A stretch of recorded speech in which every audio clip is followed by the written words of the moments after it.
The person on your screen, if you look at them and you're familiar with the show Welcome to Sweetie Pies that used to come on the OWN network, then you will know who this guy is. But in case you don't know who he is, his name is James Tim Norman, but they called him Tim. I guess they called him by his middle name. And this guy literally had the world at his fingertips, mainly due to his family. And he squandered all of it when he decided that he was going to be a part of a plot to arrange the murder of his own nephew. Like, you can't get much lower than that. This guy was in on a plot to murder his nephew. And I believe the plot actually went through. And I only talked about this, I believe, one time on my channel. Well, a long-awaited update has just come through that Tim has just been sentenced to two life sentences in prison. So he's done. He's going to jail. He's going to prison for the rest of his life. So I'm going to go ahead now and read this article coming from People that was posted March 2nd, 2023. Welcome to Sweetie Pie star James Tim Norman was sentenced to life in prison Thursday for his role in a murder-for-hire plot that led to the shooting death of his nephew in 2016. Norman, age 43, was found guilty last September of conspiracy to commit murder-for-hire, and conspiracy to commit mail and wire fraud in the fatal shooting of 20-year-old Andre Montgomery Jr. on March 14, 2016, according to a press release from the U.S. Attorney's Office, Eastern District of Missouri. Norman appeared with Montgomery on OWN's network Welcome to Sweetie Pies, which documented their family's soul food business for 9 seasons from 2011 to 2018. Norman arranged his nephew's murder through intermediaries in an attempt to cash out a $450,000 fraudulent life insurance policy that he took out on Montgomery in 2014. Tim Norman portrayed one image to the public, but there were more sinister intentions lurking underneath. Assistant U.S. Attorney Angie Dennis said during Thursday's sentencing hearing per the press release. Now, I want y'all to understand something, what they did there.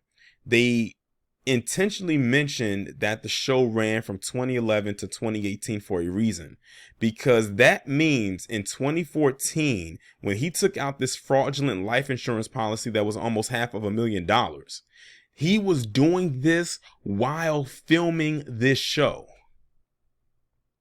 So that means that while he was filming this show, not only did he plot to murder his nephew during that time and also take out this life insurance policy, this fraudulent life insurance policy, but also while the show was on, he actually went through with the murder for hire because his nephew was murdered in 2016 and the show was still on the air. Like that, like I said, you cannot get much lower than that. Tim Norman is one of the most lowest, vile, disgusting people walking the face of the planet right now. And honestly, I think that what's going on with him is the reason why the show ended up dipping in ratings and why it eventually led to a cancellation. But then again, maybe not, because the show had been on for 9 seasons. That's a long run for a particular show, for any show for that matter. Tim Norman portrayed, I already read that part. And the measure of someone's character is what they do when they think no one is watching. When he thought no one was watching, he planned the execution of his nephew and carried it out. Last week, Norman went on social media to maintain his innocence. I'm still in disbelief. The feds know 100% I did not do those insurance policies, but the jury didn't get to hear that, Norman wrote in a February 23rd Instagram post captioned, I am innocent. That might be the last IG post he makes. The life insurance policy included numerous false statements regarding Montgomery's income, net worth, medical history, employment, and family background.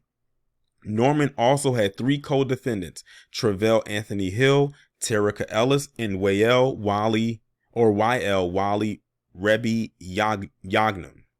all of whom who pled guilty in connection with the murder for hire conspiracy. In October 2022, Hill of St. Louis was sentenced to 32 years in prison after admitting he fatally shot Montgomery with a .380 caliber handgun after being told of his location by a woman who knew both Montgomery and Norman, authorities said. Hill, now 31, was paid $5,000. That woman was identified as Ellis, now 39, confessed that Norman paid her $10,000 to find Montgomery and pass on his location, authorities said. Ellis reportedly said she knew Norman was going to take some form of action, but she did not know Montgomery would be shot. Ellis was sentenced in January 2023 to 3 years in prison.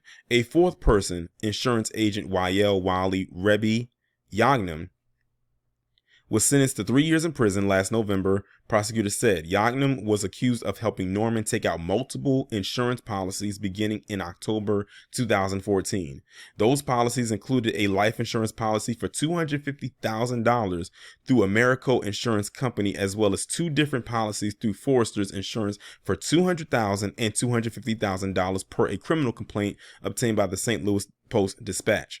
In 2015, Norman attempted to obtain a replacement policy through Forrester's Insurance, but was denied, according to the complaint. Following Montgomery's death, Yagnam helped Norman file a claim on Montgomery's life insurance policy. Norman was arrested on federal charges and was booked into the Madison County Detention Center in August 2020, WLBT reported. Although Andre's family was robbed of their loved one, hopefully this result will provide some measure of peace and justice for them, U.S. Attorney Sailor A. Fleming said in a press release. Like I said, this whole situation is just messed up all the way around. This guy literally could have had it all, like literally at his fingertips. And I didn't watch the show, but based on people that did watch the show, this guy from jump was a bit shaky. Like from what I've heard, even when he was on the show, he was making bad business deals, even to the point where he was dipping to his grandmother, because I believe that's his grandmother or maybe his mother. I'm not entirely sure. Someone can correct me if I'm wrong, but the main character, the matriarch of the show, he was dipping into her funds to go and spend it on bad investments. So he was just a greedy person. This is all basically greed. He literally sacrificed his own nephew for money. Well, you know what? I hope the worst happens with him when he gets to where he is. That's all I can say. But it's like, it's just messed up when your own family does something like that to you. That's why they say sometimes your biggest enemies are the ones that have your last name or share your bloodline. It doesn't always have to be a complete stranger. Sometimes blood is no thicker than water. And this guy right here proves just that.